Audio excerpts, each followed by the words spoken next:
Buen día. En este video veremos una introducción al tema de los convertidores DC-DC elevadores, también conocidos como Boost Converters, sus aplicaciones, además de 3 ejemplos a distintos niveles de complejidad. Empezando con, ¿qué es un convertidor DC-DC elevador? Pues prácticamente es un circuito donde el voltaje de salida es mayor que el voltaje de entrada, basándose en un componente inductivo para almacenar la energía de la fuente. Esta es la configuración más simple o la configuración más básica para estos convertidores. Tenemos dos conmutadores, que pueden ser interruptores, diodos o transistores, ya sean BJT o FET. Como se menciona en la definición, la bobina es la encargada de realizar la elevación del voltaje. Entonces, para explicar este circuito es necesario analizar las señales que la afectan. Básicamente el funcionamiento del convertidor se puede resumir en dos momentos. Primero, cuando el interruptor 1 está cerrado. En este momento, la bobina almacena energía de la fuente durante este semiciclo.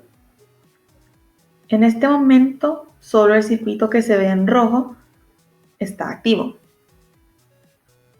Ahora las terminales de la bobina están siendo inducidas por el voltaje de entrada, por lo que su polaridad es así. Luego, cuando el interruptor 1 se abre, el único camino para la corriente es a través del interruptor 2, que ahora está cerrado, hacia llegar a la carga. Ahora la bobina está entre dos voltajes, el de la entrada y el voltaje de salida. Y en este momento asumimos que el voltaje de salida se elevó. Entonces, con este voltaje de salida mayor que el de la entrada, se invierte la polaridad de la bobina de esta manera. Pero ¿por qué asumimos que se elevó el voltaje? ¿Por qué se elevó?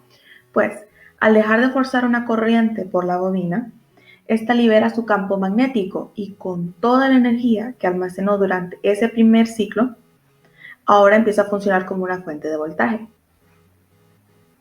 Simplemente para analizar esto se puede realizar una malla con las fuentes de voltaje y el voltaje de la entrada más el voltaje de la bobina se convierten en nuestro nuevo voltaje de salida elevado, solamente que con la polaridad inversa. Pero ahora, ¿qué es lo que controla cuál de los dos interruptores estará abierto? O bien, ¿qué es lo que controla cuándo van a cambiar de estado? Pues para cualquiera de estos dispositivos que conmutan, se utiliza un dispositivo PWM. Este debe controlar la cantidad de veces que este cambie de estado. Además, se conoce como Pulse Width Modulation, que en español es la modulación por ancho de pulsos. Esta modulación en una señal o en una fuente de energía es una técnica en la que se modifica el ciclo de trabajo de una señal periódica. En este caso, su función simplemente consiste en proporcionar un pulso de onda cuadrada con frecuencia variable. Considerando la gráfica, el primer ciclo, este es el tiempo de encendido y esto ocurre durante el ciclo útil o el ciclo de trabajo. Y el segundo ciclo es el tiempo de apagado, que es lo restante del periodo. Y esta señal se repite. Ahora, ¿cómo relacionamos esta modulación con los voltajes? Esto lo relacionamos ya que cuando se está en el ciclo de trabajo, solamente el voltaje de entrada llega a las terminales de la bobina, pero ya en el segundo ciclo, como mencionábamos, la bobina cambia de polaridad y utilizando el mismo resultado de la malla anterior, el voltaje de la bobina sería el voltaje de la entrada menos el voltaje de salida. Entonces, por esto, la polaridad de V sub 0 o el voltaje de salida es opuesto. Pero ahora falta relacionar otra variable, otro valor, en este caso la corriente. Pues para determinar esto, consideramos la ecuación característica de la corriente que atraviesa una bobina. La corriente de la bobina es igual a 1 sobre la inductancia multiplicado por la integral del voltaje en la bobina diferencial del tiempo. Siempre pensando en las gráficas de voltaje y la gráfica de la modulación de pulsos anteriormente vistas, se puede resolver esta fórmula según el ciclo de trabajo. Para el primer ciclo, para el ciclo útil, ya sabemos que el voltaje en la bobina va a ser simplemente el voltaje de entrada. Simplemente sustituimos y se simplifica la fórmula. Para el ciclo de apagado también sabemos ya que el voltaje en la bobina va a ser el voltaje de entrada menos el voltaje de salida. Simplificando, ya llegamos a la nueva fórmula. Ya con estas fórmulas simplificadas, vemos que la solución tiene una forma más reconocible. En este caso, de una ecuación punto pendiente, donde el punto de intersección es la constante K, en ambos casos. Esta es la constante de integración, que en este caso específico sería nuestra corriente mínima y nuestra corriente máxima. La pendiente, que sería la división entre el voltaje de la bobina y la inductancia. Y nuestra variable, pues que en este caso es el tiempo, representada con una T. Esto quiere decir que nuestras gráficas van a ser líneas rectas que van a cambiar de pendiente cuando cambie de estado la modulación de puntos. Y esto tiene sentido que la gráfica sea una recta, ya que pues el punto es de que se mantenga constante la señal del voltaje, entonces por tanto también la señal de la corriente se mantiene. En conclusión, se realizan los cálculos cuando el interruptor esté abierto y cuando está cerrado también. Cuando está cerrado, se va cargando, por tanto tiene una pendiente positiva, y al abrirse se descarga al invertir su polaridad y la vemos con una pendiente negativa. Vale mencionar que para que estos cálculos sean más cercanos a las aplicaciones prácticas, las aplicaciones reales, hay que utilizar la mejor bobina posible, es decir, una bobina con poca resistencia. Pero esto no siempre se da. Por esto existen distintos modos de operación o modos de funcionamiento para este tipo de convertidores. Tenemos el modo de operación o el modo de funcionamiento de conducción continua. En este momento es donde la corriente en la carga no se disminuye por debajo del límite inferior. Luego, el modo de operación de conducción discontinua. Esto ocurre cuando se reduce tanto la potencia en la salida que la corriente en la carga se encuentra por debajo del límite inferior. Y también en estos puntos podemos ver que en el modo de conducción discontinuo asumimos también que hay un momento donde va a bajar tanto que se va a mantener en cero por un momento hasta que cambie de estado. Esto ya por las mismas razones expuestas anteriormente, de que no sea una bobina pues ideal, que tenga bastante resistencia, que no sea el material idóneo. Y luego el último modo de operación, que es el modo de conducción en el límite. Y en este pues prácticamente decidimos que la corriente se considera desde cero. O sea, se asume que la constante, que la intersección, será el origen y que va a empezar desde cero.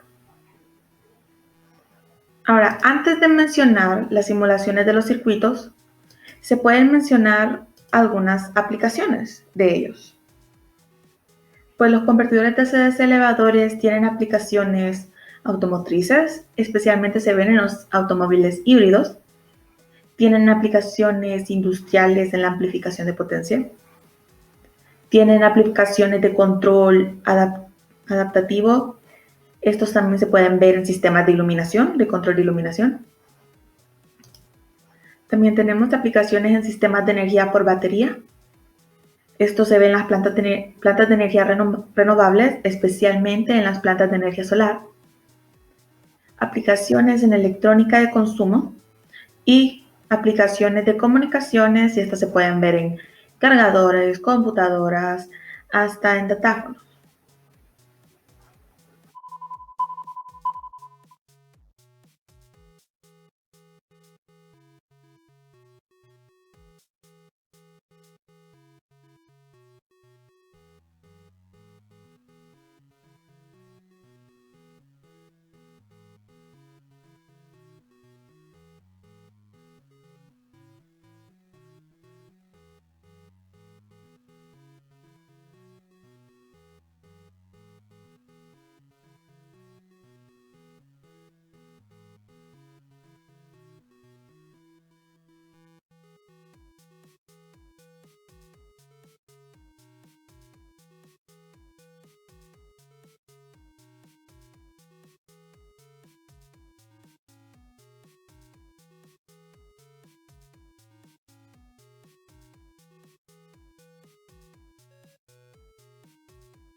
Este es un circuito convertidor DC-DC utilizando un circuito integrado temporizador 555.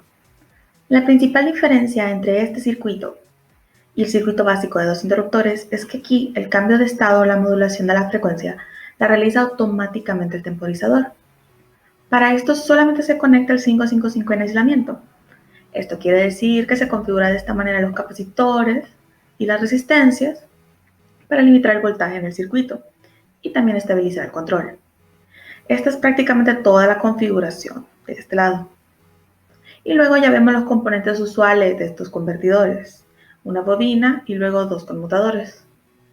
La carga la representamos como un capacitor, especialmente uno de alta capacitancia, ya que una capacitancia más alta ayuda a estabilizar la señal de salida y reducir los picos en el voltaje.